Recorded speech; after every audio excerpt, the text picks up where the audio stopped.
Saddam Hussein مسلم تاریخ کا ایک ایسا بہادر اور نڈر شخص تھا جس سے یہودی خوف کھاتے تھے اور صدام کا نام سننا بھی پسند نہیں کرتے تھے۔ صدام حسین اکثر اپنے دیے گئے انٹرویوز میں بتاتا رہتا تھا کہ میں ایٹم بم اپنے ملک کے لوگوں کے لیے نہیں بنا رہا، بلکہ یہ میں اس لیے بنا رہا ہوں تاکہ میں یہودیوں کی نیندیں اڑا سکوں۔ ایک دفعہ صدام حسین سے متعلق اسرائیل کے وزیر دفاع نے کہا تھا کہ یہ ایک پاگل شخص ہے جسے نہ تو اپنی فکر ہے اور نہ ہی لوگوں کی۔ صدام حسین کفار کی آنکھ میں آنکھ ملا کر بات کرنے کا عادی تھا، اور جب بھی کوئی یہودی صدام حسین کو سازش کا حصہ بنانا چاہتا تو اسے ہمیشہ ہی منہ کی کھانی پڑتی۔ دوستو، یہی وہ حکمران تھا جو ایک خاتون کی فریاد پر اسرائیل پر چڑھ دوڑا تھا اور اسرائیل کے دارالحکومت پر 40 میزائل داغ دیے تھے۔ ہوا کچھ یوں تھا کہ ایک دفعہ صدام حسین کی لائیو کانفرنس چل رہی تھی کہ اچانک ایک چیختی چلاتی ہوئی عورت اس کے سامنے آ کر کھڑی ہوئی اور صدام حسین کو سخت الفاظ میں مخاطب کرتے ہوئے کہا کہ اسرائیلی فوجیوں نے میری بیٹی کو ریپ کا نشانہ بنا کر قتل کر دیا ہے اور تمہیں یہاں کوئی فکر نہیں ہے، تم عیش و آرام کی زندگی بسر کر رہے ہو اور ادھر ہم پر مظالم کے پہاڑ توڑے جا رہے ہیں۔ اس عورت نے مزید کہا کہ روزانہ ہمارے گھروں سے اسرائیلی فوجی ہم سب کی آنکھوں کے سامنے ہماری بہنوں اور بیٹیوں کو اغوا کر کے لے جاتے ہیں، جن کو بعد میں قتل کر کے پھینک دیا جاتا ہے، اور ہمارے چھوٹے چھوٹے بچوں کو سڑکوں پر گھسیٹ گھسیٹ کر مار دیا جاتا ہے۔ کیا تمہیں ان عورتوں، بوڑھوں اور بچوں کی چیخیں سنائی نہیں دیتی جو روزانہ اسرائیلی فوجیوں کی گولیوں کا نشانہ بنتے ہیں؟ کیا تم سے ان عورتوں، بچوں اور بوڑھوں کی چیخوں کا حساب نہیں لیا جائے گا؟ اس عورت کی یہ باتیں سن کر صدام حسین رونے لگا اور کہا کہ اب اسرائیل کا کوئی بھی شخص صبح کا سورج نہیں دیکھ پائے گا، اور جس طرح یہودیوں نے ہماری ماؤں بہنوں کو رلایا ہے، میں اسی طرح ان کی چیخیں نکلواؤں گا اور ان کو تہس نہس کر کے رکھ دوں گا۔ لہٰذا اس کے فوراً بعد صدام حسین وہاں سے اٹھا اور فوجی قیادت کی ایک میٹنگ بلائی جس میں اس نے اسرائیل پر حملہ کرنے کا حکم جاری کر دیا،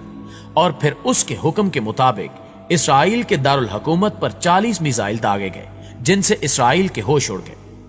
صدام اتنا طاقتور اور اپنی مرضی پر چلنے والا شخص تھا کہ کوئی بھی ملک یہ پوچھنے کی جرت بھی نہ کر سکا کہ اس نے یہ میزائل کیوں مارے ہیں۔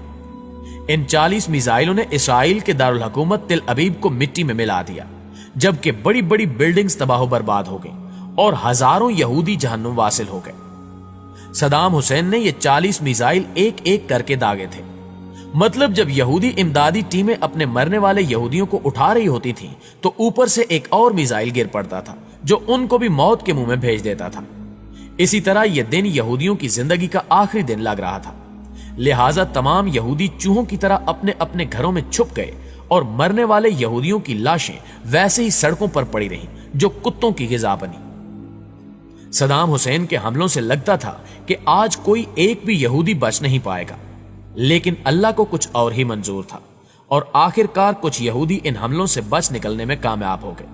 مگر آج بھی یہودی صدام حسین کو ہٹلر ثانی کا نام دیتے ہیں اور صدام کا نام سنتے ہی تھر تھر کانپنے لگتے ہیں۔ ناظرین گرامی، چونکہ اب یہودی اور دیگر کفار جان چکے تھے کہ اب ہم نے عراق کو ظاہری طور پر چھیڑنے کی کوشش کی تو یہ ہماری نسلیں تباہ و برباد کر دیں گے، لہٰذا یہ اندر ہی اندر عراق اور صدام حسین کے خلاف مختلف سازشوں میں مصروف ہو گئے، اور امریکہ اور اس کے اتحادیوں نے اپنے تحفظ کے لیے عراق پر حملے کا ارادہ بنا لیا۔ اس منصوبے کو بین الاقوامی سطح پر درست ثابت کرنے کے لیے ایک بڑا کھیل کھیلا گیا، اور امریکہ، برطانیہ اور ان کے اتحادیوں نے صدر صدام حسین اور عراقی حکومتوں پر بچوں کے اسپتال پر حملہ کرنے کا الزام عائد کر دیا،